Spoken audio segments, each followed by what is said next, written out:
Hallelujah. जमसी की परमेश्वर का धन्यवाद करते हैं कि परमेश्वर ने आज का सुंदर समय हमारे जीवन में दिया, संभाल के रखा। उसकी दया कृपा के लिए हम धन्यवाद करते हैं। और मैं आशा रखता हूँ कि आप जो मुझे देख रहे हैं, सुन रहे हैं, आप भी ठीक हों और प्रभु का अनुग्रह आपके ऊपर भी हो। परमेश्वर का धन्यवाद। आइए हम परमेश्वर के वचन में से कुछ समय सीखेंगे कुछ बातों को। और जो मेरा टॉपिक है कि ये है कि हम जब यीशु मसीह में हैं तो हम क्या कर सकते हैं, क्या कुछ कर सकते हैं अगर हम यीशु मसीह में हैं या यीशु मसीह हम में है। आइए हम परमेश्वर के वचन में से सीखेंगे।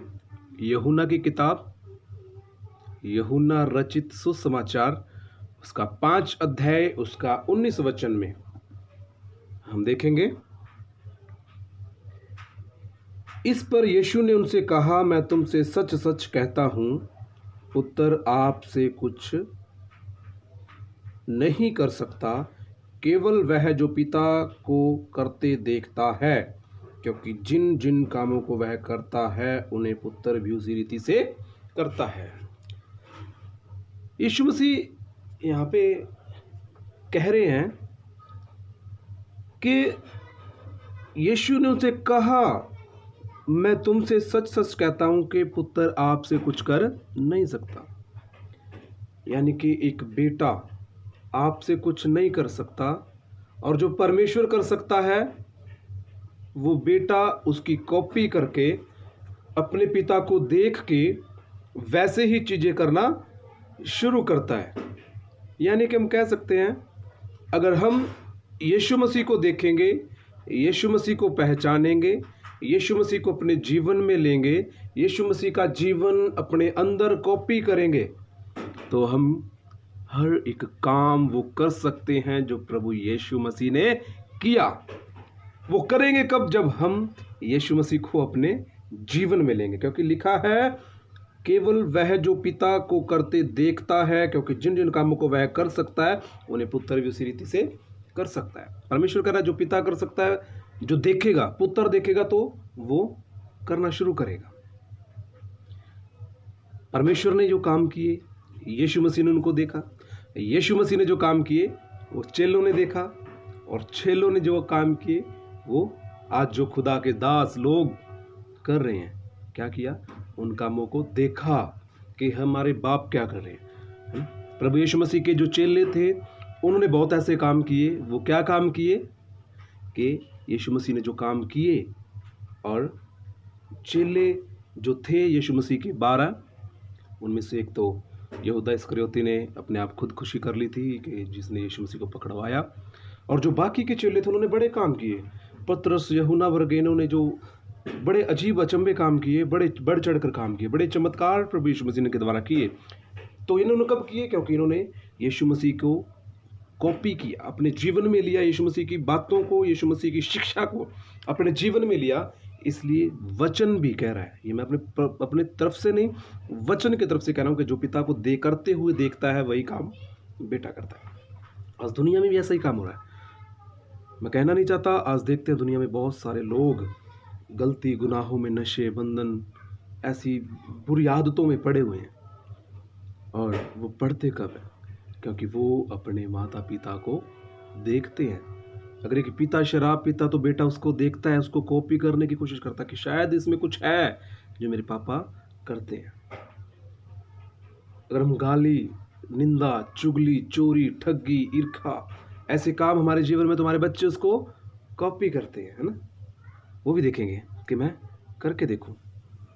अगर आज हमारा जीवन प्रभु यीशु मसीह के पीछे है और यीशु मसीह हमारे अंदर है, तो वचन कह रहा है कि जो काम पिता करेगा बेटा देखेगा, और वैसे ही काम बेटा कर सकता है। आज एक माता पिता अच्छे काम कर रहे हैं, वचन पे चल रहे हैं, परमेश्वर का भय को अपने जीवन में ले रहे हैं, प्रभु को अपने जीवन में ले रहे हैं, तो बच्चे क्या करेंगे? उनको देखेंगे, उनको कॉपी करेंगे कि नहीं, हमारा ये जीवन है कि हमारे माता पिता प्रभु यीशु मसीह का भय मानते हैं, हमारे माता पिता प्रभु यीशु मसीह के वचनों पे चलते हैं, यीशु की आज्ञाओं पे चलते हैं, तो हमारे बच्चे भी हमारी आज्ञाओं पे चलेंगे। अगर आज्ञाओं पे हम नहीं चलेंगे, प्रभु का डर हमारे जीवन में नहीं है, तो हम कभी भी मृत्यु के ऊपर विजय नहीं पा सकते। मृत्यु के ऊपर विजय पाना यानी कि मृत्यु के बाद भी एक जीवन है जो खुशियों से भरा हुआ है, जो आनंद से भरा हुआ है। वो कब आएगा? जब हम परमेश्वर के वचनों को अपने जीवन में लागू करेंगे। हालेलुया। आइए हम परमेश्वर के वचन में से पढ़ेंगे। और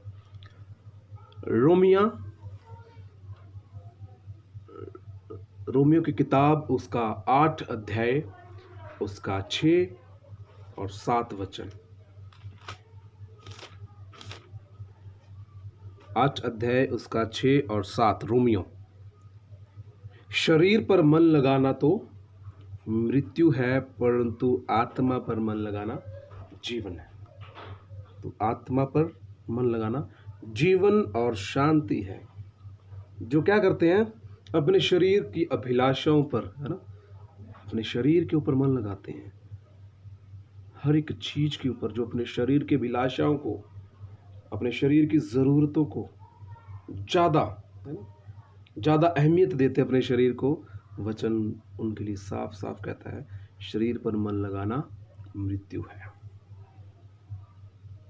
जो शरीर के ऊपर मन लगाएगा वो मृत्यु है, परंतु आत्मा पर मन लगाना जीवन और शांति है। शरीर और आत्मा अपने अलग अलग तरीके से काम करते हैं। वो कैसे करते हैं? शरीर अभिलाषाएं दुनियावी बातों को देखता है, पर आत्मा वो परमेश्वर के साथ उसका रिश्ता होता है, उस चीज को देखती है। आत्मा को किस चीज की जरूरत होती है? आत्मा को परमेश्वर के वचन की, प्रार्थना की, अच्छे कामों की जरूरत होती है। पर जो आत्मा पे ऊपर मन लगाएगा वो जीवन और शांति पाएगा। जीवन और शांति उसकी है जो आत्मा को अपने जीवन में लेके चलेगा। Hallelujah, hallelujah. क्योंकि वचन साफ साफ बयान करता है कि जो हम करेंगे हमारे बच्चे भी उसको कॉपी करेंगे, हमारे बच्चे भी उनके ऊपर चलेंगे।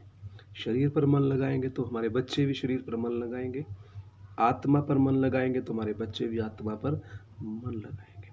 और आत्मा हमें कभी भी गलत बुरे कामों के लिए नहीं बोलेगा।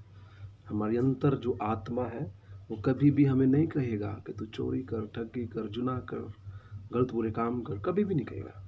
क्यों? क्योंकि आत्मा परमेश्वर के साथ इतना गहरा रिश्ता होता है आत्मा का, वो कभी भी अलाउ नहीं करेगा कि हम बुरे काम करें। हालेलुया। आइए हम एक लास्ट वचन एक और पढ़ेंगे। यूहन्ना उसका 5 अध्याय उसका 24 वचन।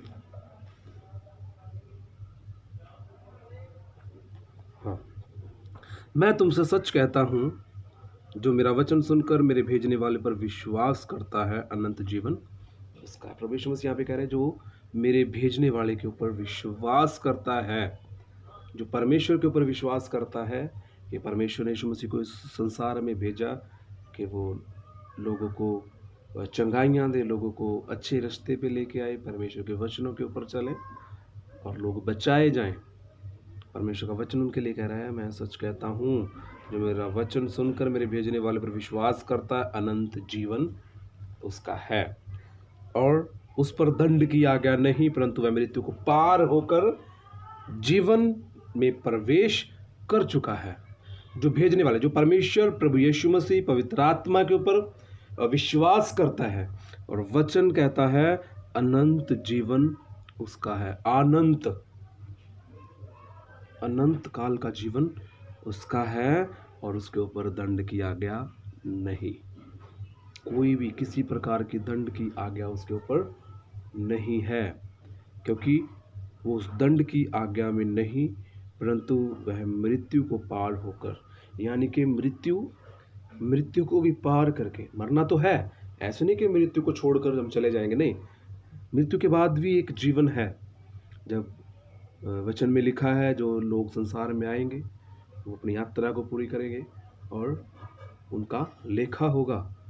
और वचन परमेश्वर का कह रहा है, जो वचन के ऊपर विश्वास करता है, भेजने वाले के ऊपर, प्रभु यीशु मसीह के ऊपर और वचन के ऊपर, पवित्र आत्मा के ऊपर विश्वास करता है, क्या करता है वचन उसके लिए, वो मृत्यु को पार होकर जीवन में प्रवेश, यानी कि मृत्यु को भी पार होके हम एक जीवन में प्रवेश करेंगे। यानी कि मृत्यु तो आएगी, हम सबके ऊपर आएगी और सब इस संसार को छोड़ के जाएंगे, पर वचन उनके लिए क्या कह रहा है कि वो मृत्यु को भी पार होकर एक अच्छा जीवन जो परमेश्वर ने हमारे लिए रखा है, हम उसमें प्रवेश करेंगे। यानी कि मर के भी इंसान वो परमेश्वर के राज्य में प्रवेश करेंगे और वहाँ पे कोई रोना या कोई ऐसा चिल्लाहट नहीं है, वहाँ पे आनंद ही आनंद है।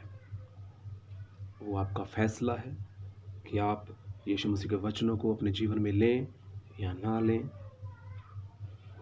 और क्योंकि वचन तो साफ साफ कह रहा है कि जो पिता कर सकता है वो पुत्र भी कर सकता है।